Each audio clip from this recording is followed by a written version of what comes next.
Welcome to Deep Dive into Knowledge. Why dust is essential for life on Earth. Hello and welcome to another Deep Dive. Today I want to do something a little different. Yeah, I'd like to ask you right now to just stop what you're doing. Okay. Whether you're washing the dishes, sitting on a train, or just resting. Just for a moment, look at the room you're in. Really look. Something we almost never do, is it? Just to stop, observe. Never. We're always moving through spaces, not really seeing them. Just observing the stillness. Exactly. And if you're lucky enough to be in a room with a window, maybe the sun is streaming in at just the right angle. Ah, yes. The classic sunbeam. I want you to look at that shaft of light. It's almost hypnotic, but if you look closer, really focus your eyes, you'll see them. The motes. The tiny floating specks just dancing in the air. They seem to have a life of their own, don't they? They really do. And usually when we see them, the reaction isn't one of wonder. It's annoyance, isn't it? That's the immediate reaction. We think, oh, I need to clean. We see it as a sign of neglect. It's just stuff that needs to be wiped away or vacuumed up. It's the enemy of the clean home. It is. And that's the modern condition, really. Yeah. We view this suspended matter as an error. It is, matter out of place.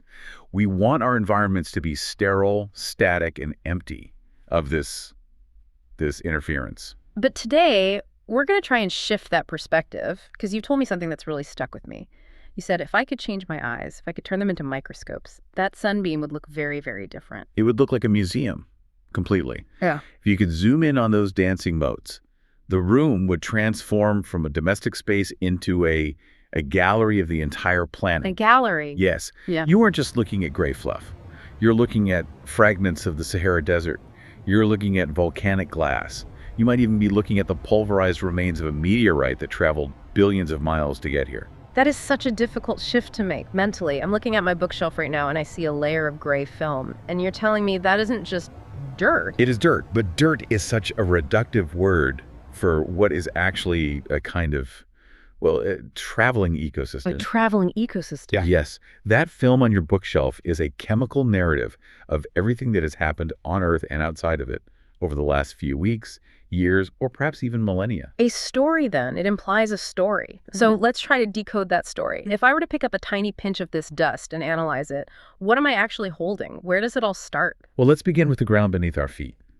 We tend to think of the Earth, the continents, the rocks, as solid, permanent even. Right. But the planet is constantly grinding itself down. It is in a state of perpetual attrition. So the rock isn't just staying as rock, it's breaking apart. Constantly. The wind, the rain, the friction of the world is always milling the surface of the planet into a fine powder.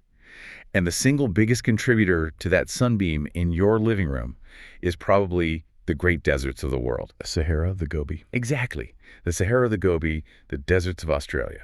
I can understand sand blowing around a desert. That makes sense. But I am in a city thousands of miles away from the Sahara. How does a rock from, say, Chad end up on my coffee table? It comes down to the physics of the wind and the size of the particles. You see, in these massive arid basins like the Baudelaire Depression in Chad, you have these ancient lake beds that have dried up. Okay. The sediment there is incredibly fine. So when the wind hits it, it doesn't just push it along the ground like sand on a beach. It lofts it. It lifts it up high into the atmosphere. And it creates these huge clouds of dust I've seen in pictures. Massive plumes that can rise for miles. And once a particle is that small and that high, it just stays there. It enters the global circulation. So it's like it's caught in a current. Precisely. There are rivers of air in the sky, just like there are rivers of water in the ocean. A single particle of silica lifted from a dune in Africa can easily cross the entire Atlantic Ocean. Wow. In fact, millions of tons of African dust land in the Amazon rainforest every single year. So the atmosphere is essentially a conveyor belt for the land. A global mixing system, yes. But it's not just the slow, steady erosion. We also have to talk about the violent earth. Volcanoes. Right. I remember seeing photos of cars covered in ash after an eruption, that thick gray layer. And that's just the local effect. That's the heavy stuff that falls out quickly. But when a major volcano really blows, I think of something like Mount Pinatubo in the 90s, or Krakatoa. Historical ones. Yes. It ejects material with such force that it bypasses the lower atmosphere entirely and shoots straight up into the stratosphere. And I assume once it's up that high, it doesn't come down very quickly. It can stay up there for years. It spreads out into a thin veil that covers the entire globe. So in that sunbeam, there could easily be a microscopic shard of volcanic glass from an eruption that happened on the other side of the equator a year ago. So it's the Earth itself breathing out, in a way. But we are also part of this, aren't we? We aren't just passively walking through a dusty world. We are actively making it. We are very distinct contributors. And this is where the story gets a little more intimate. I have a feeling I know where this is going, and I'm not sure I'm going to like it. You might not. A very significant percentage of the fluff you find under your bed or behind the sofa is biological. It's us. It is you. It is your family. It is your pets. In cells. Dead skin cells, yes. Yeah. We're constantly shedding. Every time you move, every time you scratch your nose, you're releasing a little cloud of microscopic flakes of yourself. That's a bit of a grotesque image when you really visualize it. We are like the character Pigpen from the old Charlie Brown cartoons. Mm-hmm. We walk around in a cloud of our own personal debris. We're all just disintegrating, slowly. Or renewing. The old layers have to go somewhere, and they settle in our homes. But it's not just us animals. The plant kingdom is incredibly aggressive about putting dust into the air. You mean pollen? Pollen, spores, tiny fragments of seeds. But think about what pollen actually is for a moment. We sneeze at it, we curse it, we wipe the yellow film off our cards in the spring. But from the plant's perspective, that dust is a mission. It's a genetic data, isn't it? It's trying to do something. It is genetic data packaged in a very specific, highly engineered vehicle. If you look at pollen grains under an electron microscope, they are fascinating. They aren't just round blobs. No. They're incredibly distinct. Some of them have spikes designed to latch onto the foo of a passing bee. Some of them, like pine pollen, have two little air sacs that act like wings. They're specifically designed to catch the wind and fly for miles. So they're actually aerodynamic. They are masterpieces of aeronautical engineering at the microscopic scale. A single pine tree releases millions of these little pilots into the air. Most of them will fail, of course. They land on my car. They land on your car, or they float into your nose and cause an allergic reaction. That is the dust aspect of it. It is the vast excess of nature's attempt to reproduce. Okay, so we have the desert floor, volcanic glass, my own skin, and plant genetics all mixing together in the air. And we haven't even touched on the most poetic source yet. Go on, which is? The stars. Okay, now you're just being romantic. Stardust sounds like a lyric from a song, not a scientific reality in my living room. It is a literal physical reality. Right. The Earth is not a closed system. We are traveling through space, and space is not empty. It's full of debris. Leftovers from the beginning of the solar system. Exactly. Debris from the formation of the solar system, dust from passing comets, and this stuff hits us. Constantly. Constantly. Every single day, the Earth accumulates tons of cosmic dust. When a tiny meteoroid hits the atmosphere, we see a shooting star. Flash of light. That's the rock burning up. But it doesn't just vanish. It vaporizes into a smoke of metallic particles, magnesium, iron, nickel, and these tiny particles eventually slowly settle down through the atmosphere. So wait, are you actually telling me that if I sweep my floor, there is a statistical probability that I am sweeping up parts of a meteor? It is almost a certainty. The accumulation is slow, but it is constant. We are being dusted by the universe every minute of every day. That really makes the room feel vast. It connects the most mundane domestic chore of cleaning to the history of the solar system. It dissolves the boundary between here and out there. But there's one more major source that I find equally fascinating because on the surface it seems impossible. Okay. The ocean. The ocean. But dust is defined by being dry. The ocean is the definition of wet. How on earth does the ocean make dust? Through violence. Think about a huge wave crashing against a cliff, or just the white caps in a storm. Right, the sea spray. Exactly. The water's being torn apart. It throws billions of tiny droplets into the air. But those droplets are water. They would just evaporate, wouldn't they? The water part evaporates. But seawater isn't just pure water. It's full of dissolved salts and minerals. When the H2O turns to gas and flies away, what's left behind? The salt. A tiny, microscopic crystal of salt. A sea salt aerosol. And that floats? It floats beautifully. It's incredibly light. These tiny salt crystals can travel for hundreds, even thousands of miles inland, carried by the wind. So let me just recap this recipe. In that sunbeam, we have rocks from the Sahara, glass from a volcano, skin from my own arm, pollen from a pine tree, iron from a shooting star, and salt from a crashing wave. All suspended in that single shaft of light in your quiet room. It really is a museum. Yeah. But here's where I want to push back a little bit. You called this a silent architect. An architect builds things. So far, all we've really described is debris. It's just stuff floating around. What does it actually do? It builds the single most important structure on Earth for life as we know it. It builds the clouds. Clouds. I thought clouds were just water vapor, evaporation, condensation, the water cycle we learn about in primary school. That's the simplified model. But if you look at the actual physics of water, there's a problem. Water vapor, the gas form, doesn't like to turn back into a liquid on its own. Why not? It has too much energy. The molecules are bouncing around too frantically. For them to calm down and clump together to form a liquid droplet, they need help. What kind of help? They need a surface, a non-gaseous thing to cling to. Think about morning dew. Where do you see it? On the grass, on a spider web, on the car windscreen. Exactly. The water vapor in the air needs a cool, solid surface to cling to so it can make that transition from gas to liquid. But up in the sky, 10,000 feet up, there is no grass. There are no spider webs. There's only air. So what does the droplet form on? It forms on the dust. We call these particles cloud condensation nuclei, or CCNs. Yeah. Every single water droplet in every single cloud has a tiny solid speck of dust at its heart. Every single one. Every one. It might be a salt crystal, which is chemically perfect because salt is hydrophilic. It loves water. It actively pulls moisture out of the air. Or it might be a speck of smoke, a bit of volcanic ash, or even bacteria. So a cloud is basically a giant collection of wet dirt. A cloud is a visible manifestation of atmospheric dust. Without the dust, the water vapor would just stay as vapor. We might have incredibly high humidity, maybe a strange perpetual haze, but we wouldn't have the fluffy white clouds we recognize, and we certainly wouldn't have rain. That is a terrifying thought. No dust, no rain. Or the rain patterns would be radically different. It would be much, much harder for the droplets to form and get heavy enough to fall.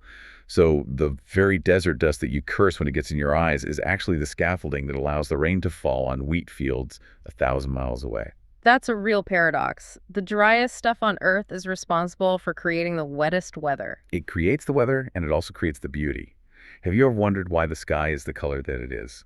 Well, the sky is blue. I know that has something to do with light scattering. That's right. It's called Rayleigh scattering.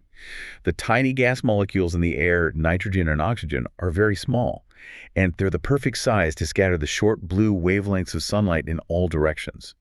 That's why the daytime sky looks blue to us. Okay. But what about at sunset? The sunset is red, orange, sometimes these amazing purples. And why the change? What's different? The sun is lower in the sky, so the light is traveling through more of the atmosphere to reach us. Exactly. It's traveling through a much thicker slice of the atmosphere to reach your eye. By the time that light gets to you, all the blue light has already been scattered away by the gas molecules. It's gone. All that's left to see are the longer wavelengths, Right. the reds and oranges. Right. But if the air were perfectly clean, if it was just gas, the sunset would be, well, a bit boring. It's boring. How It so? would be a pale yellow-orange, and then poof, darkness. The transition would be very stark. Yeah. To get those deep, fiery blood reds and vibrant purples, you need dust. The dust acts as a filter. It's more than a filter. These larger particles, dust, ash, salt, scatter the remaining light differently. They take those red and orange wavelengths and diffuse them, spreading them across the whole horizon. They create the glow, the afterglow. So a beautiful sunset is actually a dirty sunset. In a way, yes. Historically, the most spectacular sunsets ever recorded followed massive volcanic eruptions. We talked about Krakatoa earlier.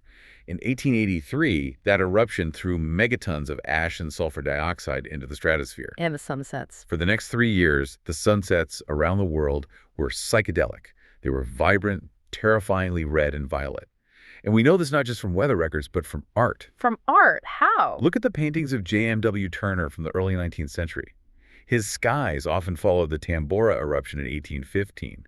Those swirling, chaotic, yellow-tinted skies. People thought he was mad. They thought it was just artistic license. They did, but he was painting what he saw.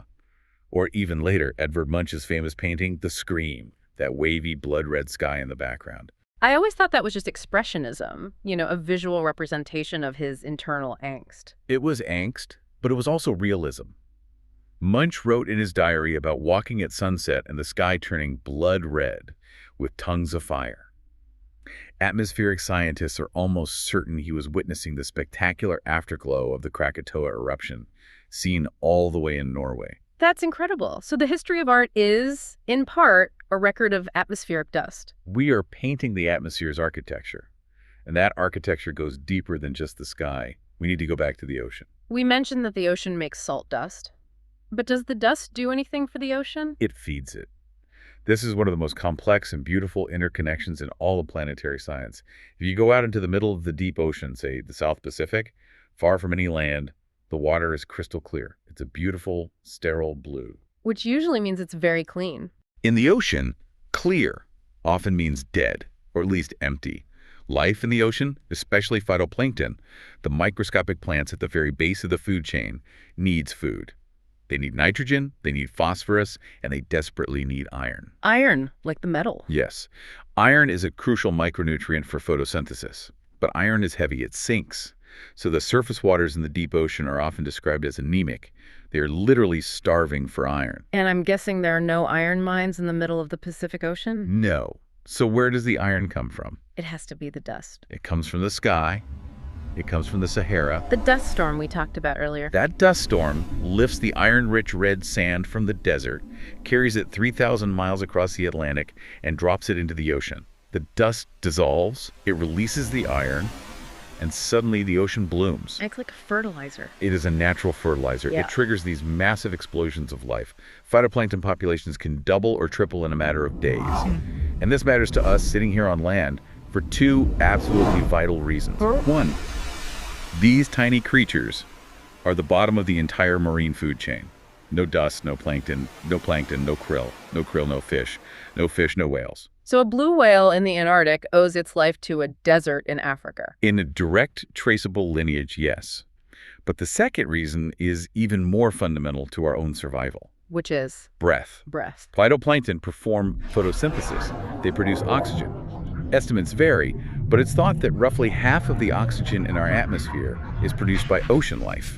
Wait a minute, half the air I'm breathing right now came from the ocean. Yes, and that production is fueled in large part by this global dust delivery system. If you stop the dust, you starve the ocean, and eventually you begin to choke the planet. It connects everything. The rock, the water, the air, the life. It's a complete perfect circle. It is. And it creates a strange temptation for us humans. We look at this incredible system and we think, hey, maybe we can hack this. Hack it how? What do you mean? Well, phytoplankton also consume carbon dioxide, a lot of it. They are a massive carbon sink. So some scientists have proposed what's called iron fertilization. Which is what it sounds like, I assume. It is. Basically, we would load up huge ships with iron filings, sail out to the Southern Ocean, and just dump it all overboard. To try and force a bloom. To force a giant man-made bloom that will suck up huge quantities of CO2 from the atmosphere and, theoretically, help solve climate change. That sounds incredibly risky. It is incredibly controversial. We've done small-scale experiments. And it works. The water turns green, the life explodes. But then all that life dies. It sinks to the bottom. And as it rots, the bacteria that decompose it consume all the oxygen in the deep water. You'd create a dead zone. You could create massive dead zones where nothing can survive. It's the arrogance of thinking we can be the architect when we don't really understand the blueprints. We don't understand the rhythm of it? Exactly. The natural dust system pulses in a rhythm that the ocean has evolved over millions of years to handle. If we just dump industrial quantities of iron in one go, we break that rhythm. We have to be very, very humble when we try to intervene in these planetary systems. Speaking of history and rhythms, you mentioned earlier that dust is a narrative. If I want to read that narrative, not just speculate, but actually read the history of the Earth, where do I go? You go to the places where the dust never leaves. You go to the great ice sheets, to Greenland and Antarctica. The ice cores. Think about it. Snow falls in Antarctica. It's incredibly pure, but floating in the air with it are these tiny particles of dust from all over the world. The snow lands, it doesn't melt. The next year, more snow falls on top. It compresses the layer below. Over hundreds of thousands of years, you get these distinct annual layers of ice, like the rings of a tree. And the dust from each year is trapped inside. Frozen in time, perfectly preserved, so scientists can drill these massive cylinders of ice, some of them are miles deep, and pull them up. They're time machines. So they can melt a specific layer? They can take a slice of ice from, say, 2,000 years ago, melt it carefully in a lab, and analyze the particles in the air bubbles trapped inside. What can they actually tell from that? Almost everything. They can look at the concentration of lead in the ice from 50 BC and tell you exactly how much smelting the Roman Empire was doing to make their silver coins. You're joking. We can track the Roman economy from ice in Greenland. We can. We can see their periods of expansion. We can even see when the Black Death hit Europe in the 14th century because the lead pollution in the ice suddenly drops. The mines shut down because so many people were dying. That is haunting, the tragedy of a plague recorded forever in the snow. We can see major volcanic eruptions as layers of ash. We can see long periods of drought. If there's a lot of dust in a particular layer, we know the world was generally windier and drier. If there's less, it was wetter and calmer. The atmosphere has a memory, and the ice keeps a perfect record of it. It's incredible. Up until now, we've mostly been singing the praises of dust. It makes the rain, it feeds the whales, it paints the sunsets, it keeps our history. It sounds like a completely benevolent force. It is a fundamental force. But you're right, we cannot have this conversation without talking about the dark side. Because not all dust is natural, and not all dust is good. I was going to say, when I walk through a big city on a smoggy day, I don't feel connected to the universe. I just feel choked. And you should. There is a profound difference between the dust we evolved with over millennia and the dust we are creating now. We need to distinguish between natural fog and man-made smog. What is the actual chemical difference? I tend to use those words interchangeably. Well, fog is just water condensing on natural particles, like salt or mineral dust. It's usually benign. Smog is a portmanteau, a word blended from smoke and fog. It is chemistry gone wrong. What are we adding to the mix that makes it so different? We are adding PM 2.5. That stands for particulate matter, smaller than 2.5 microns in diameter. This comes from diesel exhaust, from coal-fired power plants, from industry. And unlike the rounded weather dust of the desert, these particles are often sharp and coated in toxic heavy metals and acids. And the size matters. 2.5 microns sounds tiny. The size is everything. 2.5 microns is so small it's essentially invisible. It is so small that your body's natural defenses are useless against it. Your nose hairs, the mucus in your throat, they are designed to catch larger particles like pollen or sand, but PM 2.5 slips right past them. And where does it go? It goes deep into your lungs, right down into the alveolar sacs, which is where oxygen enters the blood. And because these particles are so incredibly small, they can cross that barrier. They can get into your bloodstream. So it's not just a lung problem like asthma. No, that was the old thinking. We now know it's a cardiovascular problem. Once it's in the blood, it can go anywhere. It causes systemic inflammation, which is linked to heart disease and strokes. It can cross the blood-brain barrier. We are now seeing strong links to dementia and cognitive decline. So we are essentially poisoning ourselves with a new kind of dust that our biology has no blueprint for. That's a very good way of putting it. There's no evolutionary defense against it. And there's no better example of this hard dust than in construction. Think about concrete or stone. The dust from a building site. Exactly. When you cut concrete or demolish a building, you release crystalline silica. These aren't round, weathered particles. They are fresh fractures. They're sharp shards of rock. When you inhale that, it's not like inhaling soft pollen. It physically cuts and scars the cells of the lung. This leads to a disease called silicosis. It's an ancient disease of miners, but it's still very much with us. It reminds me of something I read about the moon landings. You mentioned cosmic dust earlier. Ah, yes. The lunar regolith. The astronauts had a terrible time with it, didn't they? It was a real problem. One of their single biggest challenges. You see, on Earth, we have wind and water. The grains of sand on a beach have been tumbled against each other for millions of years. They're round and smooth. Like sea glass. Exactly like sea glass. But the moon has no atmosphere, no wind, no water. The dust there is created by micrometeorites smashing into the rock over billions of years. It creates these jagged, microscopic daggers of glass and rock. And because there's no weathering, they stay perfectly sharp forever. So when the astronauts got it on their suits? It shredded the fabric of their suits, it jammed the zippers, and when they got back inside the lunar module and took their helmets off, the air was filled with it. They breathed it in. Neil Armstrong described the smell of it. What does the moon smell like? He said it smelled like wet ashes in a fireplace, or like spent gunpowder. And it immediately irritated their throats and eyes. It was hostile dust. It really makes you appreciate the atmosphere on Earth. Our planet is constantly sanding itself down, making the world soft enough for us to live in. We live inside a polished world, and we don't even realize it. Until we start creating our own sharp edges with our pollution. This has been, well, a lot to process. I don't think I can ever look at a dusty shelf in the same way again. It's not just a chore anymore. No, it's a reminder. We've gone from the simple nuisance in the living room to the bottom of the ocean to the inside of our lungs and all the way back to the stars. It brings up a very strange feeling for me. We usually think of ourselves as separate from our environment. I am in here, and the world is out there. That is the great illusion of consciousness, isn't it? We think we are distinct, sealed-off entities. But the story of dust proves that's not true. The boundary between you and the world is porous. In fact, it doesn't really exist at all. We are made of stardust. It's become such a cliche. You see it on coffee mugs. It is a cliche, but it's also a literal description of your atomic history. The carbon in your cells was cooked inside a dying star billions of years ago. But even on a much shorter time scale, just think about the breath you just took. In that one breath, you inhaled particles that were, a week ago, part of a rock in Chad. You inhaled atoms that were once part of a dinosaur, recycled through the soil and the plants. You aren't a solid thing. You are a temporary arrangement of the world's dust. And eventually I'll become dust again. That is the cycle.